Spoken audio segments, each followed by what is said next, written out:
Hello learners, this is me Ifat Khan with another new video on marginal standing facility, which is another new instrument of quantitative instrument of monetary policy. Okay, so what is marginal standing facility? Marginal standing facility को समझने से पहले हम कुछ पहले term समझ लेते हैं। सबसे पहले ये जानते हैं दैट ये जो मार्जिनल स्टैंडिंग फैसिलिटी है MSF, ये RBI ने इंट्रोड्यूस्ड किया था इन द ईयर ऑफ 2011। ठीक है, अब हमें पता है, हमने रेपो रेट पढ़ा हुआ है, तो रेपो रेट पे मैंने बताया था कि यहाँ पे जो रेपो रेट में जो सिक्योरिटीज़ को जो कोलैटरल कराया जाता है गवर्नमेंट सिक्योरिटीज़ को, वो नॉन SLR गवर्नमेंट सिक्योरिटीज़ होती हैं। ठीक है, और हमने लास्ट वीडियो में SLR भी पढ़ा था, स्टैट्यूटरी लिक्विडिटी रेशियो रिज़र्व। ठीक है, स्टैट्यूटरी लिक्विडिटी रेशियो जो है हमारा, वो गवर्नमेंट सिक्योरिटी है जिसमें जितनी भी कमर्शियल बैंक हैं वो सब मेंटेन करती हैं कुछ परसेंटेज टोटल डिपॉजिट के विथ इट सेल्फ, अपने साथ। ठीक है, SLR के बारे में हमें पता था और रेपो रेट के बारे में भी हमें पता था कि रेपो रेट में जो है हम लोन जो सेंट्रल बैंक से लेते हैं, कमर्शियल बैंक जो सेंट्रल बैंक से लोन लेते हैं, तो फिर उसमें क्या होता है कि वो कमर्शियल बैंक कोलैटरल करवाती है सेंट्रल बैंक को गवर्नमेंट सिक्योरिटीज़।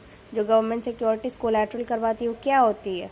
नॉन SLR होती है। ये वो वाली सिक्योरिटीज़ नहीं होती है जो खुद के साथ वो मेंटेन की रहती है।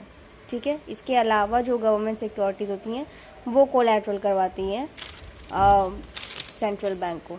लेकिन ऐसा भी तो केस हो सकता है ना कि जिसमें जो हमारी कमर्शियल बैंक्स हैं उनके पास उनको इमीडिएट नीड आ जाए शॉर्ट टर्म लोन की, लेकिन कोलैटरल करवाने के लिए नॉन SLR गवर्नमेंट सिक्योरिटी हो ही ना। ठीक है, कौन सी सिक्योरिटी हो? SLR हो, SLR गवर्नमेंट सिक्योरिटीज़ हो, नॉन SLR गवर्नमेंट सिक्योरिटीज़ ना हो। और जब नॉन SLR गवर्नमेंट सिक्योरिटीज़ नहीं रहेंगी तो फिर बैंक्स क्या हो जाएंगी? अनेबल हो जाएंगी टू हैव रेपो रेट। सो अब उसमें वो क्या करेंगे?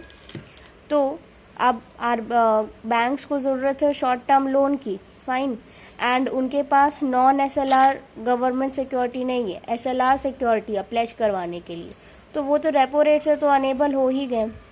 लेकिन RBI ने एक रास्ता निकाला है जिसमें अगर नॉन SLR सिक्योरिटीज़ बैंक्स के पास नहीं है, SLR सिक्योरिटीज़ हैं, बैंक्स को शॉर्ट टर्म लोन चाहिए इमीडिएटली, तो वो MSF के थ्रू लोन ले सकते हैं।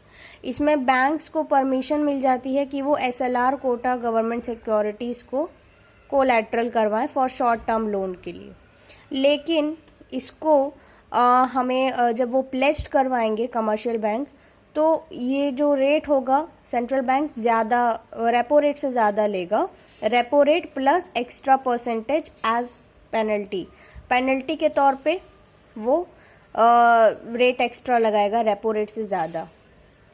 ठीक है, तो यहाँ पे जो MSF मिलता है हमारा, ये जितनी भी नेट डिमांड टाइम लायबिलिटी है NDTL है, उसका 1% हमें जो है कमर्शियल बैंक को जो है सेंट्रल बैंक लोन प्रोवाइड करा सकती है। एंड ये ध्यान रखना है कि हमेशा जो MSF होगा वो रेपो रेट से ज़्यादा होगा, क्योंकि उसमें पेनल्टी की परसेंटेज भी ऐड होती है। Fine, so this is all about the MSF.